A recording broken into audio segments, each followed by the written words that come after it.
আচ্ছা, সো আমরা এখন 90 স্টার্ট করি।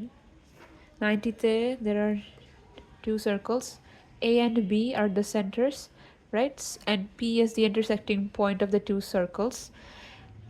A আর B থেকে একটা লাইন যাচ্ছে which obviously crosses P, and then T হচ্ছে আমাদের ট্যানজেন্ট। এই ছোট সার্কেলের জন্য টি এ লাইনটা যেটা সেটা ট্যানজেন্ট। সো এটাই।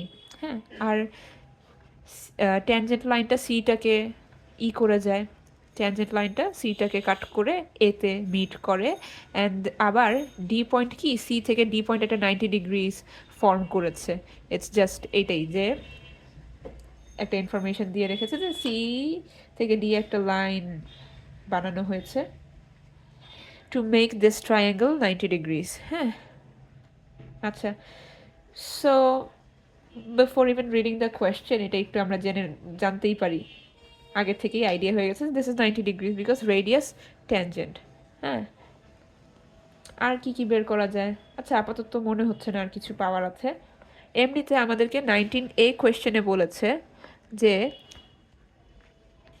ACD আর ABT ট্রায়াঙ্গেল দুইটা যে সিমিলার, ACD ABT এই দুইটা ট্রায়াঙ্গেল দেখতে সিমিলার না, but it is in fact similar. ঠিক আছে, সো এই দুইটা প্রুফ করতে বলছে।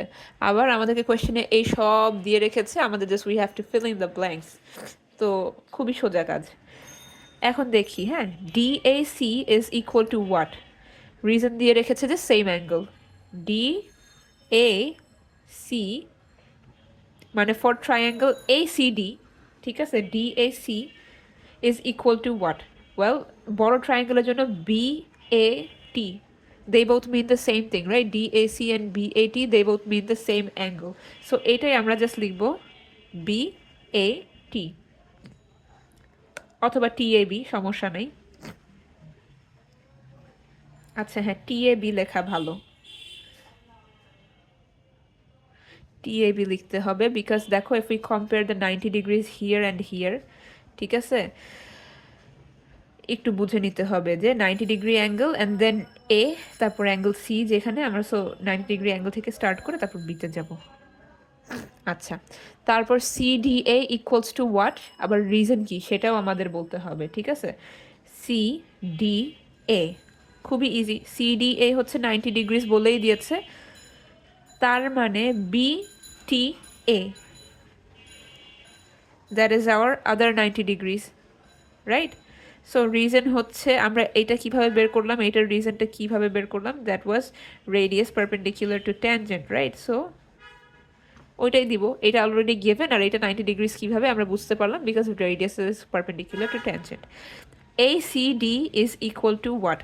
তো আমাদের এই দুইটা অ্যাঙ্গেল কাভার্ড হয়ে গেছে, এই অ্যাঙ্গেল কাভার্ড হয়ে গেছে, আর দুইটা ট্রায়াঙ্গেলের মধ্যে এখন এই অ্যাঙ্গেল আর এই অ্যাঙ্গেল বাকি। ঠিক আছে, this angle and this angle. So ACD should be equal to ABT because কম্প্যারিজনে আমরা যেহেতু দুইটা অ্যাঙ্গেলস ম্যাচ করেই ফেলছি, তাহলে থার্ড অ্যাঙ্গেলটা ফর শিওর ম্যাচ হবেই। সো এই রিজনটা আবার বলে দিয়েছে যে two angles are equal, so the third angle must be equal as well. Okay, so B নাম্বারটা A নাম্বার আমাদের ডান। বি নাম্বারে এখন আসি। বি নাম্বারে আমাদেরকে বলতেছে যে ছোট সার্কেলের রেডিয়াস হচ্ছে 3, অলরাইট, আর বড় সার্কেলের রেডিয়াস হচ্ছে 7। সেখান থেকে আমাদের CD এর লেন্থটা বের করতে হবে। ওকে, CD এর লেন্থ কোনোই ব্যাপার না। আমরা ছোট ট্রায়াঙ্গেলের রেডিয়াস যদি 3 হয়ে থাকে, তার মানে BT হচ্ছে 3। ঠিক আছে, অ্যান্ড দেন আরেকটা ব্যাপার হচ্ছে এই দুটো ট্রায়াঙ্গেল সিমিলার না, ছোট ট্রায়াঙ্গেল বড় ট্রায়াঙ্গেল সিমিলার না। ঠিক আছে, so ACD similar to ABT যদি লিখি, তার মানে আমরা সাইজের রেশিওটা কম্পেয়ার করতে পারবো। ঠিক আছে, যে CD by BT equals to AC by AB. CD by BT.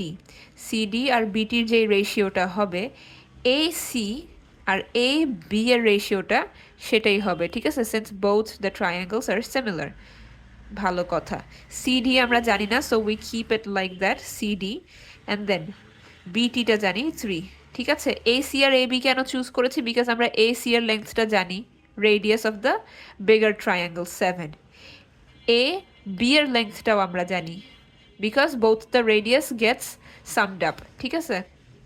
So 7 plus 3 হবে 10. Clear? So that's why we have chosen those sides. Okay. তারপর finally CD এর এটা হবে 2.1 centimeters and we're done.